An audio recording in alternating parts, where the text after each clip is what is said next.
ముందుగా నిన్న మందకృష్ణ మాదిగ మాట్లాడినటువంటి మాటలేంటో చూద్దాం. ఆ తర్వాత మిగిలినటువంటి వార్తల్లోకి వెళ్దాం. వర్గీకరణలో కుట్ర జరిగింది. మాదిగలకు 11% రిజర్వేషన్ కావాలి, 9%కే పరిమితం చేయడం అన్యాయం. రిజర్వేషన్ సాధనలో దామోదర ఫెయిల్. కుటుంబ లబ్ధి కోసం మౌనంగా ఉన్నారు. 1,00,000 డప్పులు వాయిదా మందకృష్ణ మాదిగ. ఎస్సీ వర్గీకరణ నివేదిక అశాస్త్రీయంగా ఉందని, కులాల వారీగా రిజర్వేషన్ల కేటాయింపు వెనుక కుట్ర జరిగిందని ఎంఆర్పీఎస్ వ్యవస్థాపక అధ్యక్షుడు మందకృష్ణ మాదిగ ఆరోపించారు. ఆ కారణంగానే ఏకసభ్య కమిషన్ చేసిన సిఫారసుల్లో మాదిగలకు దక్కాల్సిన మేరకు యొక్క రిజర్వేషన్ కోటా అనేది దక్కలేదని చెప్తా ఉన్నారు. రిజర్వేషన్ రాలేదని అన్నారు. గ్రూప్ 3లో మెరుగైన ప్రయోజనాలు పొందిన కులాలను, అత్యంత వెనుకబడిన కులాలను ఉంచిన గ్రూప్ 1లను ఎలా కలుపుతారని ప్రశ్నించారు. కులాల మా కూర్పు రిజర్వేషన్ల కేటాయింపుపై కొంతమంది నేర్పినటువంటి యంత్రాంగం వల్లే మాదిగ జాతికి 11% రిజర్వేషన్ అందలేదని విమర్శించారు. మాదిగల రిజర్వేషన్ను కేవలం 9కి పరిమితం చేయడం అన్యాయమని అన్నారు. అసలు వర్గీకరణ ప్రక్రియను ఏ విధంగా చేశారో చెప్పాలని డిమాండ్ చేశారు. జనాభా ప్రాతిపదికన వెనుకబాటుతనం ప్రతిపాదికన చేసిన మాదిగలకే రిజర్వేషన్ ఎక్కువగా రావాల్సి ఉంటుందన్నారు. ఎస్సీ వర్గీకరణలో లోపాలున్నాయని, దీన్ని ప్రభుత్వం వెంటనే సవరించాలని డిమాండ్ చేశారు.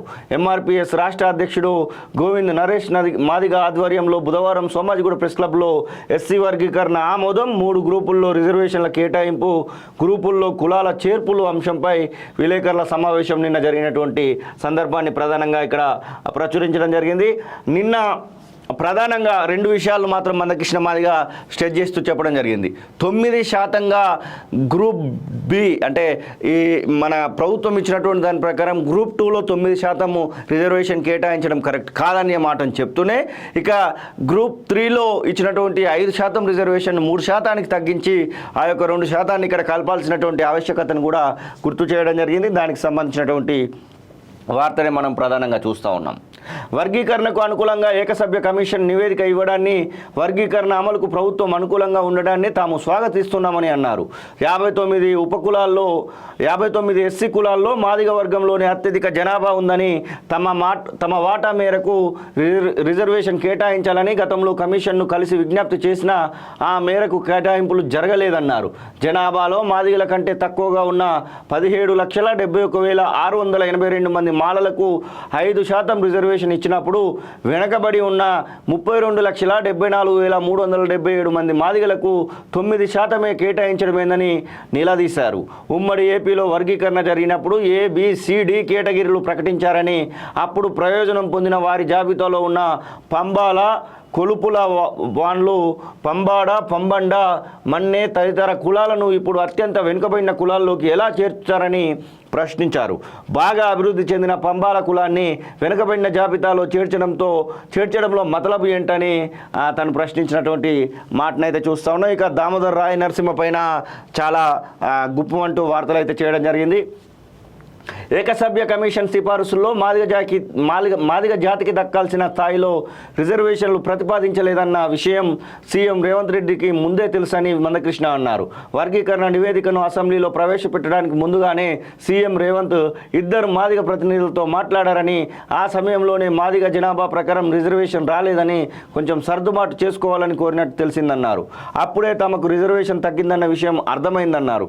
ఈ విషయమై వెంటనే మాదిగ ఎమ్మెల్యేలతో పాటు బీజేపీ ఎమ్మెల్యే పాయిల్ శంకర్ దృష్టికి తీసుకెళ్లినట్టుగా చెప్పారు.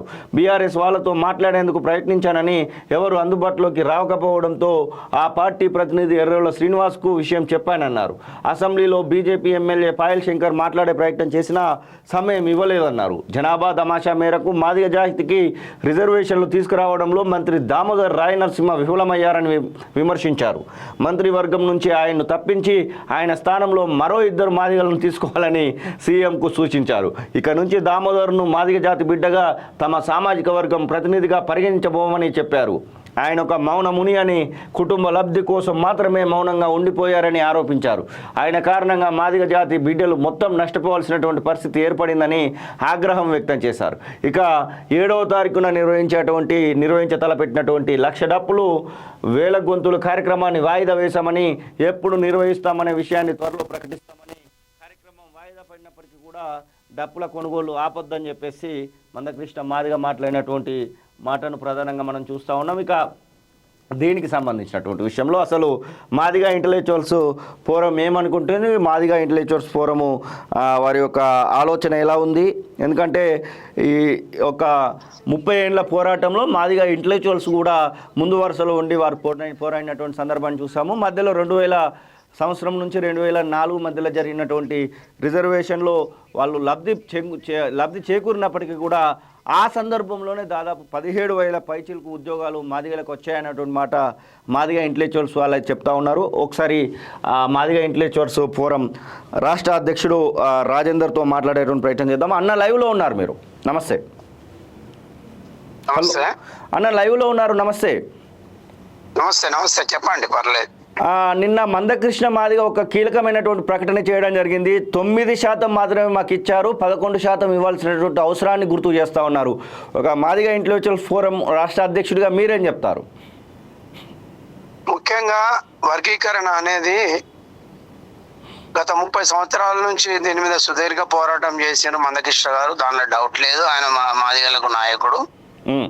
కానీ ఈ వర్గీకరణ వచ్చేసరికి ఏదైతే దీనికి ఒక ఏకసభ కమిషన్ ఏదైతే వేసిండ్రో జస్టిస్ గారితో సుప్రీంకోర్టు ధర్మాసనానికి అనుగుణంగా మరి ముఖ్యమంత్రి గారు తీసుకున్న డిసిషన్ కి అనుగుణంగా ఒక ఏకసభ్య కమిషన్ వేసి దాన్ని సైంటిఫికల్ గా స్టడీ చేశారు.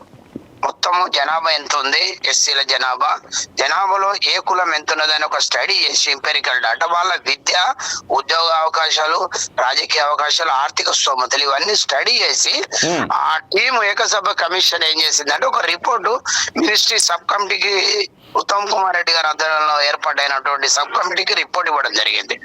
ఎప్పుడైనా ఈ సబ్ కమిటీ ఏదైతే సబ్ కమిటీ కావచ్చు, సబ్ కమిటీ అంటే పొలిటికల్ కమిటీ, బట్ ఏకసభ commission is non political, non biased. రిపోర్టును యథాతథంగా ప్రభుత్వం ఆమోదించిందని గౌరవ ముఖ్యమంత్రి గారు అసెంబ్లీలో చెప్పారు. మేము కూడా నమ్ముతున్నాం. ఎందుకంటే ఆ రిపోర్టు కమిషన్ అనేది దానికి ఒక చట్టబద్ధత ఉంటది.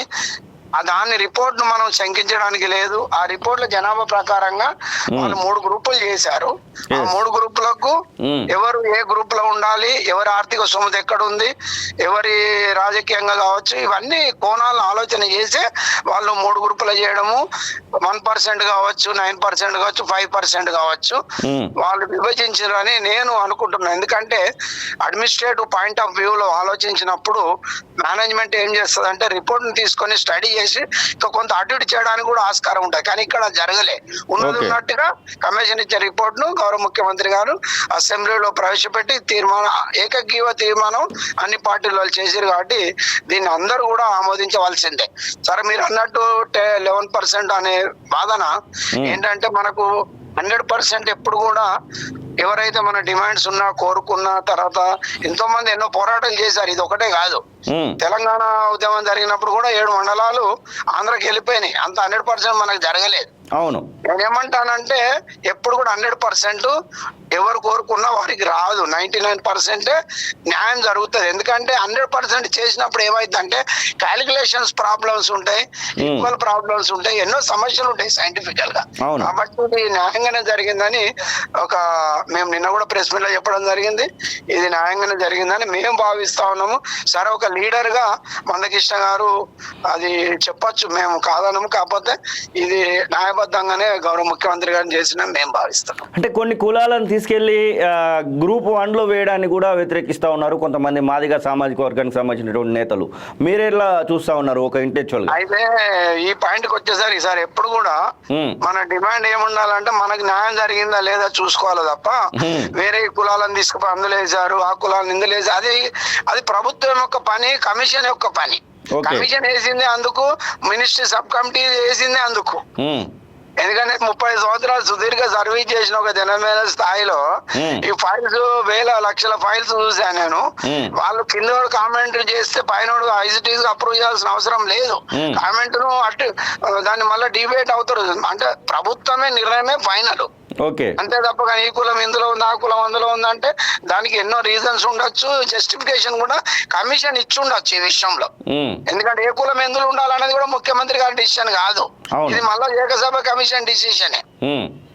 ఎందుకంటే 30 సంవత్సరాల సమస్యకు ముగింపు పలకాల కాబట్టి వాళ్ళ ఆర్థిక రాజకీయ తర్వాత విద్యా స్తోమతలను బట్టి ఉద్యోగ యొక్క ఫలితాలు ఇంతవరకు ఎవరు ఎవరు పొందలేదు అనే దాని మీద కొంత ఈక్వలైజ్ చేయడానికి అటు ఇటు చేసిరని నేను భావిస్తా ఉన్నాను.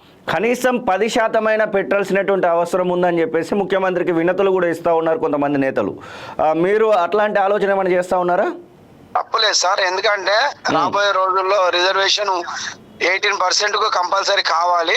18% అయినప్పుడు 10% రిజర్వేషన్ మాది ఉప కులాలు ఏదైతే 18 కులాలు ఉన్నాయో ఇప్పుడు వాళ్ళు 32,73,000 జనాభా ఉంది ఈ గ్రూప్ 2లో. హైయెస్ట్ జనాభా అందులో సింగిల్ లార్జెస్ట్ కమ్యూనిటీ మాదిగా 32 లక్షలు ఉంది. మిగతా 17 కులాలు 73,000 చిల్లర ఉంది. అదే విధంగా గ్రూప్ 1 లో వచ్చేసి 1,73,000 ఉన్నాయి, 1% ఇచ్చారు. అదే మిగతా దానికి వచ్చేసరికి నియర్లీ 17 లక్షల చిల్లర అంటే 17,74,000 సంథింగ్ ఉంది, అంటే 18 లక్షలు ఉంది అరౌండ్ గా. వాళ్ళకు 5% ఇచ్చారు. ఇప్పుడు మీరు అన్నదానికి మాత్రం 10% ప్రభుత్వము ఆటోమేటిక్ గా చేస్తానని భావిస్తున్న రాబోయే రిజర్వేషన్ పెంపు జరుగుతుంది ఎట్టి పరిస్థితుల్లో. కాబట్టి నేను ఒకటే చెప్తానండి, ఇది ఒక క్లిష్టమైన సమస్య. భారతదేశ వ్యాప్తంగా ఇంతవరకు ఏ ప్రభుత్వం కేంద్ర ప్రభుత్వాలు తీసుకునే డిసిషన్ ఇంత ముందున యూపీఏ 1-2 తీసుకోలేదు. వాళ్ళు కూడా వాగ్దానం చేశారు. తర్వాత మోడీ గారి ప్రభుత్వంలో కూడా వీళ్ళు పార్లమెంట్ లో బిల్లు పెట్టలేదు. ఓన్లీ ఇప్పుడు మనకు వచ్చిన ఇక్కడ న్యాయం జరిగింది సుప్రీంకోర్టు ద్వారా. కాబట్టి సుప్రీంకోర్టు ఇచ్చిన తీర్పు అనుగుణంగా ఇక్కడ రాష్ట్ర ప్రభుత్వాలు డిసిషన్ తీసుకోవచ్చు, సబ్ క్లాసిఫికేషన్ చేసుకోవచ్చు. వారి యొక్క పరిస్థితులను బట్టి మీరు డెవలప్మెంట్ కోసం స్టేట్ కు పవర్స్ ఉన్నాయని ఆర్టికల్ 14, 15(4), 16 ప్రకారంగా అందరికి ఈక్వల్ ఆపర్చునిటీ రావాలి. కాబట్టి అన్ని సబ్ కమ్యూనిటీస్ కు మీరు సబ్ క్లాసిఫికేషన్ చేసుకోవచ్చు అని ఒక సుప్రీంకోర్టు ధర్మాసనం ఇచ్చిన తీర్పుకు అనుగుణంగా ఇంత జరగడం అనేది నిజంగా నేను సంతోషిస్తున్నాను. ఇంటెలెక్చువల్ ఫోరం తరపు నుంచి ఇంటెలెక్చువల్స్ అందరూ కూడా సంతోషిస్తున్నారు. మీరు మరి ఏమైనా ముఖ్యమంత్రికి అలాగే తెలంగాణ సర్కార్కి ఏమైనా విజయోత్సవ సభలు ఏమైనా పెట్టాలనేటువంటి ఆలోచనలో ఉన్నారు? మీ మాట్లాడిన అట్లనే కనబడతా ఉన్నాయి. మేము ఆల్రెడీ నిన్ననే కృతజ్ఞతలు చెప్పాము. ఎందుకంటే స్వాగతించినాము ఈ నిర్ణయాన్ని. ఏకగ్రీవ తీర్మానం చేసి రేపు జీవో 4-5 రోజులు తీయబోతున్నారు. కాబట్టి ఎందుకంటే ఈ సమస్య క్లిష్టమైంది, మళ్ళీ చెప్తున్నాను. ఇది ఎక్కడ కూడా కొంచెం అటు ఇటు ఒక 0.5% ఉండొచ్చు. అందరు దళితులే కాబట్టి మనం దాన్నే పట్టుకొని ఇంకా 30 ఏళ్ళు పోలేము. కాబట్టి దీనికి ముగింపు పలకాలి. దీని తర్వాత రిజర్వేషన్ పెంచడానికి మేము గౌరవ ముఖ్యమంత్రి గారికి డిమాండ్ చేస్తాం, రాష్ట్ర ప్రభుత్వం డిమాండ్ చేస్తాం. వాళ్ళ జనాభా ప్రకారం రాబోయే రోజుల్లో 10% ఇంకా 11% కూడా మనం అడగచ్చు, తప్పులేదు. కానీ దీన్ని స్వాగతించినాం, దీన్ని అభినందించిన ముఖ్యమంత్రి గారి డిసిషన్. అదే విధంగా ఇంకా ఈ మిగతా అనగాన్న వర్గాలు, ఎందుకంటే ఇప్పుడు మనము మెజారిటీ వర్గం మాలమాదిగాలు కొట్లాడితే కింది వర్గాలకు అన్యాయం జరిగింది ఇప్పటిదాకా. కాబట్టి వాళ్ళకి ఇప్పటికైనా న్యాయం జరగాలంటే తొందరగా దీన్ని ఆమోదింపజేసుకొని రేపు గ్రూప్ 1, గ్రూప్ 2, గ్రూప్ 3 పోస్టులలో కూడా ముఖ్యమంత్రి గారు దీన్ని ఇంప్లిమెంట్ చేయాలని మేము మాదిగ మొదల ఫోరం తరఫున డిమాండ్ చేస్తా ఉన్నాం. ఎంఆర్పిఎస్ అధ్యక్షుడైనటువంటి మందకృష్ణతో ఏమైనా డిస్కస్ చేశారా? ఎందుకంటే మీరు దాదాపుగా 30 ఏళ్ళ యొక్క పోరాటంలో మీరు కూడా వారితో కలిసి పనిచేసినటువంటి సందర్భాలు కోకోలుగా ఉంటాయి. కాబట్టి ఈ విషయం పైన ఏమైనా డిస్కస్ చేశారా? డిస్కస్ అంటే సార్ మమ్మల్ని అడిగినప్పుడు మేము చెప్పినాము కొంచెం అటు ఇటు ఉన్న వాస్తవం. నేను చెప్పిన ఇంతకుముందు కూడా 0.5% కొంచెం అటు ఇటు ఉండొచ్చు. కులాలను కొంత నేతగాని తెచ్చి ఇలా పెట్టడం అందులో పెట్టి, ఎందుకంటే జియోగ్రఫికల్ గా చూసినా ఏ కులాలు ఎవరితో అటాచ్ ఉన్నాయని 99% బాగానే చేశారండి.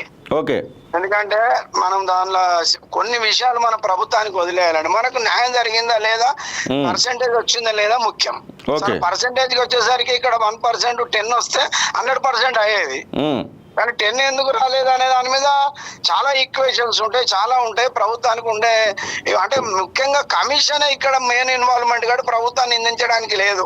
కమిషన్ రికమెండేషన్స్ ఉన్నట్టుగా ఆమోదించిన అసెంబ్లీలోనే 100% గా ముఖ్యమంత్రి గారు ప్రకటన చేశారు. అవును, మేము ముట్టుకోవట్లేదని. ఓన్లీ ఏదైతే ఒక పాయింట్ ఉందో కమిషన్ రికమెండ్ చేసింది ఆ పాయింట్ ను పక్కన పెట్టి మిగతా అన్ని కూడా రిజర్వేషన్ వర్గీకరణకు సంబంధించి మాత్రం 100% యథాతథంగా కమిషన్ రిపోర్ట్ మేము సబ్మిట్ చేస్తున్నాం. ఒక్క చుక్క గానీ ఒక పులి స్టాప్ గానీ కామ గానీ చేంజ్ చేయట్లేదు. అలాంటప్పుడు మనం ప్రభుత్వాన్ని ఏ విధంగా నిందిస్తాం? కమిషన్ అనేది గౌరవించాలి కదా. అవును, అది కాబట్టి నేను గౌరవ ముఖ్యమంత్రి గారికి మేము ధన్యవాదాలు తెలిపినాము. నిన్ననే కరీంనగర్ ప్రెస్ క్లబ్ లో కృతజ్ఞతలు తెలియజేశాము.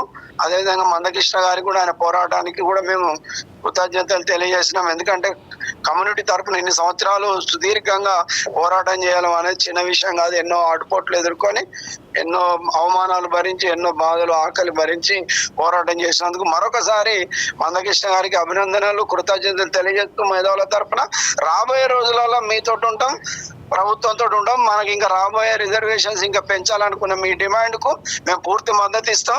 10% 11% అనేది అది భవిష్యత్తు నిర్ణయిస్తుంది. 18% పెరిగినప్పుడే అది సాధ్యమవుతుంది. ఇప్పుడు జనాభా ప్రకారం 17.4 17.5 మొన్న కులగణనలు ఇచ్చారు ఎస్సీ జనాభా. యాక్చువల్ గా 18 ఉంది. 18% రేపు చేయాలనేది మేము డిమాండ్ చేస్తాం. ఆ 18% వచ్చినప్పుడు 1.5% ఇటు వస్తుంది. 1.5 లో మిగతా వాళ్ళందరూ డిస్ట్రిబ్యూట్ అవుతుంది. అప్పుడు ఆటోమేటిక్ 10.5 11% రావడానికి ఆస్కారం ఉంది. అది డిమాండ్ కూడా చేస్తామని మీకు తెలియజేస్తాం. థ్యాంక్ యూ రాజేంద్ర అన్న. ఇది ఇంటలెక్చువల్స్ మాదిగా ఇంటలెక్చువల్స్ ఫోరం నుంచి చెప్తున్నటువంటి మాటలు. వారు ప్రభుత్వం చేసినటువంటి ఒక కార్యక్రమానికి ఖచ్చితంగా వర్గీకరణ బిల్లు విషయంలో మాత్రం, వర్గీకరణకు సంబంధించినటువంటి ఒక రిపోర్టు విషయంలో మాత్రము ఖచ్చితంగా మేము పాజిటివ్గానే ఉన్నామనేటువంటి మాటనైతే వారు చెప్తున్నటువంటి సందర్భాన్ని అయితే మనం చూస్తూ ఉన్నాం. ఇంకా